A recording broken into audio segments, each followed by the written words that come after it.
Once there was a disciple of a wise master. He was very talkative. He used to talk all the time, keeping up a constant chatter throughout the day. Even when he went outside from his academy, he would return with a new story.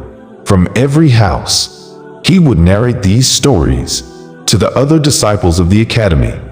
He was known to gossip and try to be friendly with others. He had a habit of praising himself, often boasting about being the most intelligent and perfect disciple in front of the master. He considered himself to be unique and superior compared to all the other disciples. He proudly claimed, "I come from a wealthy family. I could have lived a comfortable and luxurious life, but I gave up all that to come here, seeking the truth. I want to understand myself. I want to understand life. That's why my sacrifice is the greatest." One day, the master called all the disciples to the class and announced, "For the next month, all of you need to take a resolution. This will strengthen your determination and allow you to connect with your inner strength. Each of you can choose a resolution according to your capability. If anyone breaks their resolution within the month, they will return to their old routine."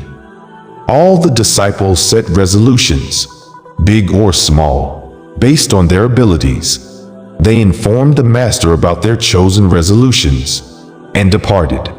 However, the talkative disciple sought to set himself apart, wanting to take a grand resolution. So, he approached the master's hut and confidently declared, "I don't want to make any trivial resolutions. I want to set a big and impressive resolution for myself. Please guide me on what resolution I should take." The teacher smiled upon hearing the words of the talkative disciple and asked, "Do you believe you can actually accomplish the resolution I give you? Will you be able to see it through?" The disciple responded assertively, "Yes, teacher. I am determined to fulfill any resolution you assign to me. Please tell me what it is." The teacher nodded and said, "Very well. In that case, your resolution will be as follows. You will remain silent for the next month. You won't utter a single word during this time." The disciple's eyes widened in surprise, and he asked, "Teacher, is this truly a resolution? It seems quite simple. All I have to do is stay quiet for 1 month." The teacher calmly replied, "Indeed, it might appear easy, but don't underestimate its challenge. Keeping silent for an entire month is not as simple as it sounds. It requires self-discipline and control over your urge to speak. Try fulfilling this before seeking a more elaborate resolution." The disciple, although taken aback, accepted the teacher's proposition. With a determined nod, he accepted the challenge to remain silent for the stipulated time. As he stepped outside the hut, he immediately embraced the silence he had committed to. Initially, it felt surprisingly easy for him to remain quiet. The first day passed without any struggle, and he managed to keep his words to himself. However, as the days progressed, the weight of refraining from speaking began to take a toll on his mind. By the second day, he felt the burden of this commitment growing within him. On the third day, he noticed a heaviness settling in, and by the fourth day, an unfamiliar uneasiness began to gnaw at him. The challenge intensified as he observed his fellow disciples engaging in conversations amongst themselves.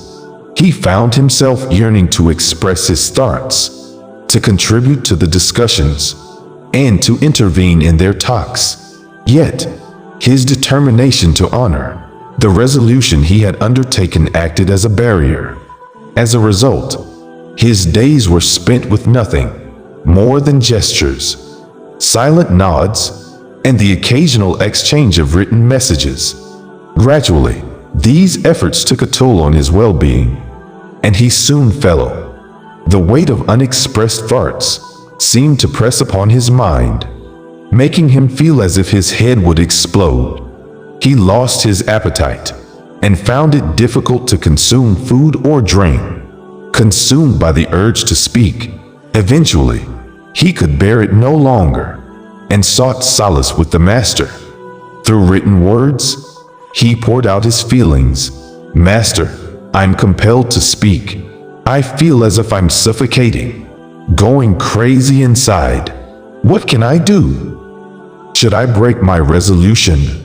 After reading the disciples' heartfelt message, the Master smiled and replied, "Remember, resolutions are not rigid laws set in stone. They are meant to guide you and inspire growth. Breaking a resolution doesn't necessarily indicate failure. However, those who uphold their vows strengthen their inner resolve. This inner strength propels them forward on the path of intelligence and self-awakening. The decision to undertake a resolution was in your hands, and it's equally within your power to choose whether or not to maintain it. Many other disciples had given up their resolution and went back to their old ways.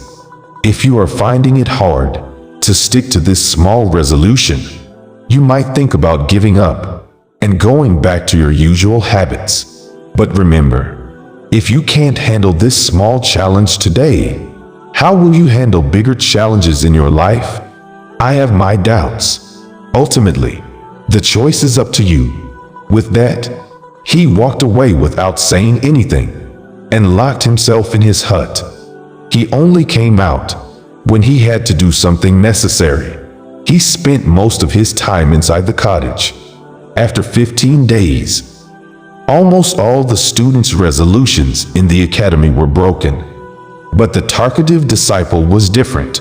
He hadn't spoken a word since he made his resolution. Everyone was amazed that the man who used to talk so much had become so quiet. After those 15 days, he went back to the Master.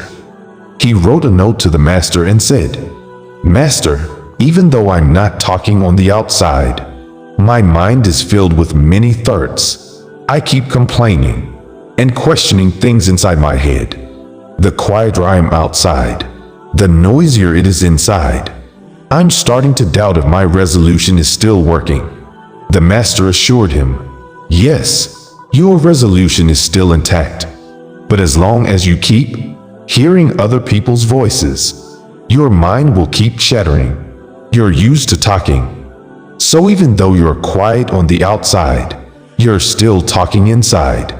To find peace, you need to distance yourself from those voices." The disciple left after getting this advice from the Master. Early in the morning, he left his hut and went into the forest. Many days went by, and eventually, the time for his resolution came to an end. But the disciple didn't come back.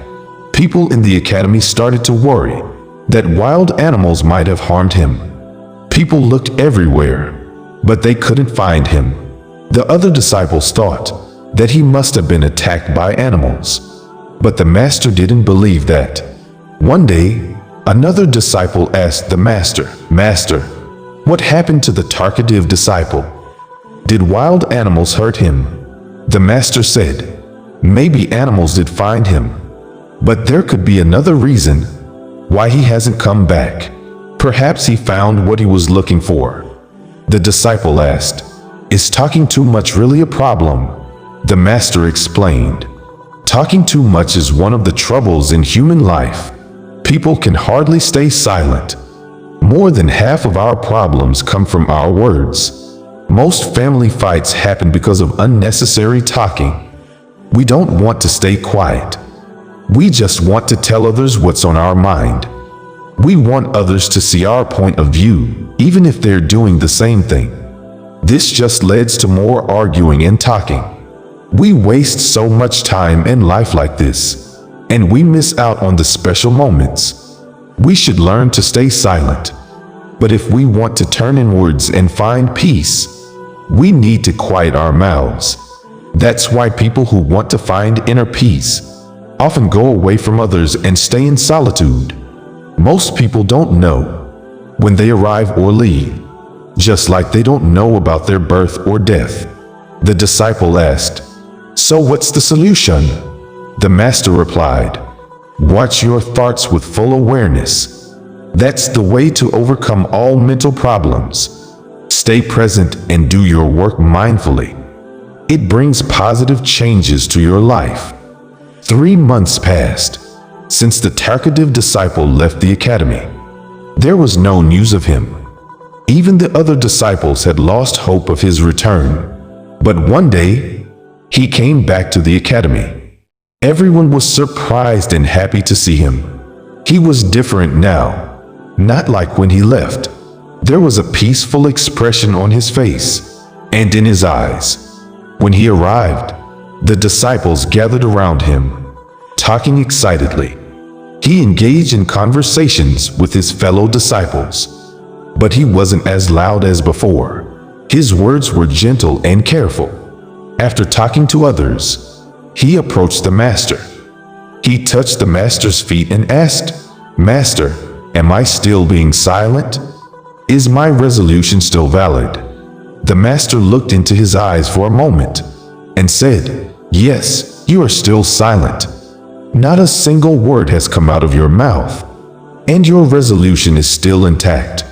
The disciple explained, "When I left the academy, I stopped speaking outwardly, but my mind was full of thoughts. I had many questions that wouldn't stop.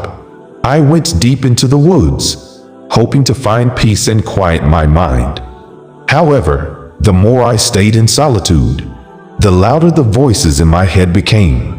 I realized how wrong I was. In the past, when I spoke ill of family, friends, and co-disciples, I thought I was right. Even when I gossiped about guru brothers and made fun of them, I thought I was better. But that day, I realized I was mistaken. Those voices and complaints echoed in me for a long time. But eventually, the noise faded. Now I'm silent within. No external voices disturb me, and there are no more internal voices either. I finally understood the true meaning of silence. There was so much peace around me. While some old voices occasionally resurface, they don't affect me. I hear the wind, birds, water, and other sounds clearly and calmly. It's like I'm experiencing them for the first time. I've never felt such peacefulness. You, Master, are the first person to make me speak and disrupt my peace. Even when I exclaimed in frustration, it didn't disturb the peace. Everything stayed just as calm as before, both outside and within. I've spoken to Guru brothers and to you. I've taught, walked, and observed everything. Yet, I'm alone inside. I'm silent. Even in a crowd, I feel alone and quiet within. Even when I want to make internal noise, I'm still alone. Everything around me is visible, and I can hear all sounds clearly. The master responded, "When we keep talking outside, there's turmoil within. The day we turn inward, our words stay calm. Many problems come from our speaking. Wars, family issues, all because we don't want to stay silent. We want to prove we're right, show off our abilities. This becomes the purpose of our life, wasting energy. For couples who argue, staying silent could reduce sorrow. They argue and don't listen, never understanding each other. They've forgotten how to remain silent, which would make them feel humble. War in the world starts with our words. Speaking too much is a problem. To find inner peace, our mouths should stay shut. Enlightened individuals seek solitude to avoid excessive talking and listening. They find inner calm, even in this world. If someone wants solitude, they must conserve energy wasted in empty words. Talking too much can cause problems and waste energy. In this story, a talkative disciple learns that silence helps inner peace. He takes a challenging resolution to be quiet for a month. It's hard, but he realizes his habit of talking brings trouble. He faces doubts, but goes into the woods, finding peace in nature. He understands that speaking without purpose hurts relationships. Being quiet inside and out brings calmness. Talking too much wastes time and leads to conflicts. Inner peace comes from silence, even in a noisy world. This story teaches us to speak only when needed and find peace by staying calm.